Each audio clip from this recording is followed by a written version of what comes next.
السلام علیکم ناظرین، آپ دیکھتے ہیں ہم سوشل ایشوز پہ بات کرتے ہیں۔ آج بھی ہمارے پاس ایک ایسی معاشرے کی بیٹی موجود ہے جو کہ اپنی تکالیف اور اپنے مسائل کی وجہ سے میڈیا پہ آئی، کیونکہ ان کے جو معاملات زندگی ہیں وہ بڑے برے حالات وقت میں چل رہے ہیں۔ تو آئیے ان سے وہ نظام جانتے ہیں۔ السلام علیکم۔ وعلیکم السلام۔ اچھا بتائیے گا کیا گھریلو معاملات، کیا معاشرے کی پریشانیاں، یہ سب معاملات بتائیے۔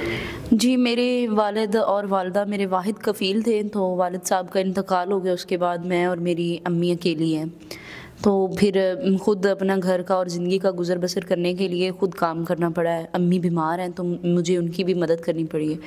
تو لوگوں کی جب میں گھر سے نکلتی ہوں، باہر ہوں یا گھر کے اندر ہوں، لوگوں کی بہت غلط نظریں اور بہت نازیبا باتوں کا سامنا کرنا پڑتا ہے، بہت مشکلات اور گندی شرائط رکھتے ہیں جو مجھے قابل قبول نہیں ہے۔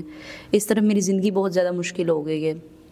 تو اب آپ کیسے اپنا نظام زندگی اور ضروریات زندگی کو چلا پا رہے ہیں؟ میں لوگوں کے گھر کام کر رہی ہوں، اسی طرح ہی اپنی زندگی گزار رہی ہوں، اور لیکن جو مشکل ہے وہ یہی ہے کہ مجھے جہاں پہ بھی میں جا رہی ہوں اپنے آپ کو محفوظ نہیں پا رہی ہوں۔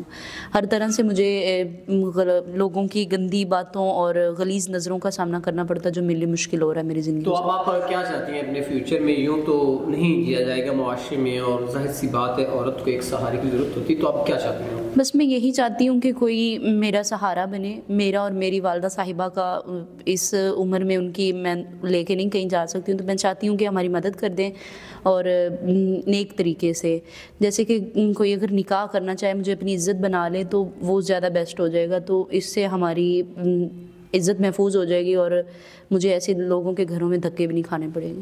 ناظرین، بہن نے وضاحت کر دی اپنے تمام تر معاملات کی، تو ہم امید کرتے ہیں کوئی ایسا نیک پرسن جو ان سے نکاح بھی کرے گا اور ان کی مشکلات کو حل بھی کرے گا۔ تو اسی کے ساتھ اپنے میزبان نواب احمد کو دیں اجازت۔ خدا حافظ۔